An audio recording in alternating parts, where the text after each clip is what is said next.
Bonsoir à tous et merci de suivre le flash d'information sur RTI2, la chaîne la plus proche de vous.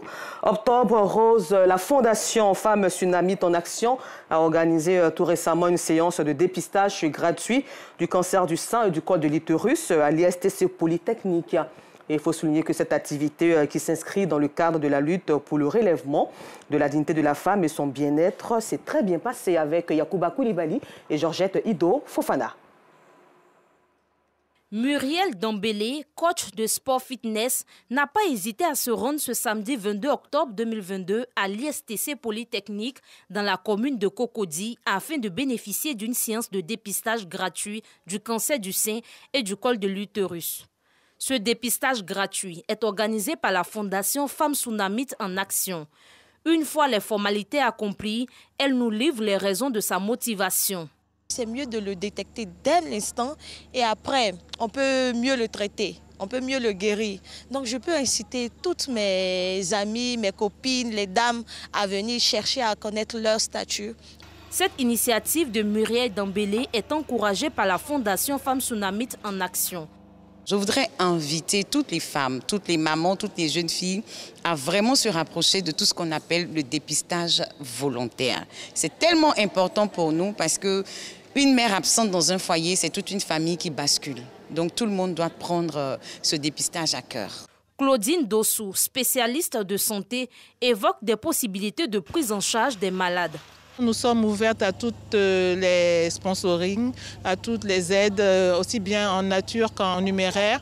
Nous essayons tant bien que mal, dans la mesure de nos moyens, d'accompagner nos sœurs malades, soit dans la réalisation de leur bilan avant traitement, soit dans le traitement. En plus du dépistage gratuit du cancer du sein et du col de l'utérus, la Fondation Femmes Tsunamites en Action compte organiser un gala de soutien aux malades afin de leur garantir une prise en charge médicale. En société, l'Union syndicale des agents de la SOTRA, USAO, a organisé l'investiture officielle des délégués syndicaux de la SOTRA, entendez par là la Société des transports abidjanais. Et cette investiture qui s'est tenue à la direction générale à Vridi avait pour centre d'intérêt une campagne autour des idéaux de l'ISASO, à savoir renforcer la capacité de rendement qualitatif des travailleurs afin de garantir la sécurité de la SOTRA. Agoïtafla, une ville totalement enclavée il y a moins de 5 ans, est aujourd'hui en train de sortir de sa léthargie. Elle est érigée depuis le 26 septembre 2020 en département à la faveur de la visite du président de la République dans la région de la Maraoué et bénéficie ainsi du bitumage de l'AS Béomi-Vavois. D'autres réalisations sont visibles et vues.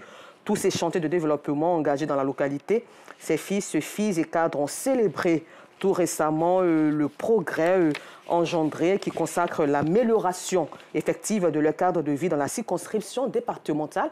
Soyons donc de la partie ce soir pour vivre ensemble cette expérience. Et puis pour terminer, au Royaume-Uni, le conservateur Rishi Sunak, depuis cet après-midi, Premier ministre britannique à la suite de Liz Truss, son unique concurrente dans la course. La ministre Penny Mordaunt n'a pas obtenu ce lundi même le nombre de parrainages et Boris Johnson s'est retiré plutôt de la course à Downing Street. Rendez-vous ce soir pour l'information sur RTI2.